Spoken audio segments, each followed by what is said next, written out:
Hi friends प्रतिदिनेर मतो आजकेरो चले एलाम नतून एकटी रेसिपि निये। आज के भीषण ही मजादार एक मिष्टि रेसिपि देखाबो, तबे मात्र एकटा उपकरण दिए, शुधुमात्र गुঁড়ো दूध दिए आमी এই মিষ্টিটা বানিয়ে নিয়েছি। আপনারা চাইলেও খুব সহজে এটিকে বানিয়ে নিতে পারেন। কত সুন্দর হয়েছে এটা দেখেই আপনারা বুঝতে পাচ্ছেন। তাহলে চলুন দেখে নিন কিভাবে বানালাম আমি এই রেসিপিটি। তার জন্য প্রথমেই লাগবে একটা প্যানে 2 চামচ ঘি। ঘিটাকে আমি গরম করে নিচ্ছি। আপনারা চাইলে এখানে বাটারও ইউজ করতে পারেন।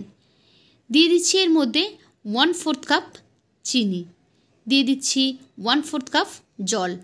এখন এই তিনটে উপকরণকে একসঙ্গে মিলিয়ে নিচ্ছি যতক্ষণ না চিনিটা ভালোভাবে মেল্ট হয়ে যাচ্ছে ততক্ষণ পর্যন্ত। দেখুন এখন চিনিটা মেল্ট হয়ে গেছে। দিয়ে দিচ্ছি এর মধ্যে 1 কাপ গুঁড়ো দুধ। এখন গুঁড়ো দুধটাকে খুব ভালোভাবে মিলিয়ে নেব যাতে এর মধ্যে কোনো রকমের কোনো লাম্পস না থাকে, দলা দলা পাকিয়ে না যায় সেদিকে খেয়াল রাখতে হবে। খুব ভালোভাবে স্প্যাচুলা দিয়ে এটাকে নাড়াচাড়া করতে হবে। এটা কিন্তু অনেকটা পাতলা রয়েছে এখনও। এই মাপগুলো যদি ঠিক রাখেন আপনার কিন্তু এই রেসিপিটি অনেক তাড়াতাড়ি বানানো হয়ে যাবে। আর যদি জল বেশি হয়ে যায় বা চিনি বেশি হয়ে যায় সেক্ষেত্রে এটা অনেকটা বেশি পাতলা হয়ে যাবে আর তৈরি হতে অনেকটা সময়ও লাগবে।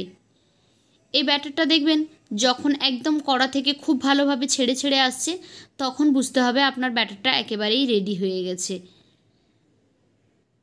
এই যে দেখুন কিভাবে উঠে আসছে। এখন এখান থেকে আমি অর্ধেকটা ব্যাটার নিয়ে নেব কালার মিক্স করার জন্য, আর অর্ধেকটা নিয়ে নেব ভেতরে সাদা অংশটা তৈরি করার জন্য। কিছুটা তুলে নিয়েছি, বাকিটাতে আমি এখানে দিয়ে দিচ্ছি সবুজ রং, গ্রিন ফুড কালার এখানে আমি ইউজ করেছি। স্প্যাচুলা দিয়ে খুব ভালোভাবে নেড়ে চেড়ে পুরো ফুড কালারটাকে মিক্স করে নিতে হবে যাতে করে খুব সুন্দর একটা কালার আসে। আমি এখানে গ্রিন কালার ইউজ করেছি, আপনারা আপনাদের পছন্দের কালার ইউজ করে নেবেন।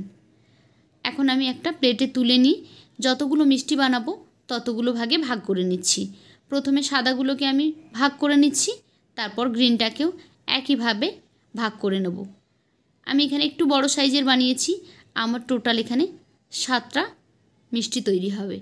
একই রকমভাবে 7টা গ্রিন কালারও আমি রেডি করে নিচ্ছি। প্রথমে ভাগ করে নিলে সুবিধা হয়, না হলে কম বেশি হয়ে যেতে পারে। এবার এখান থেকে আমি সাদা যে বলগুলো বানিয়ে রাখলাম সেই বলগুলো নিয়ে এভাবে হাত দিয়ে চেপে চেপে একটা গোল সুন্দর বলে শেপ দিয়ে নেব।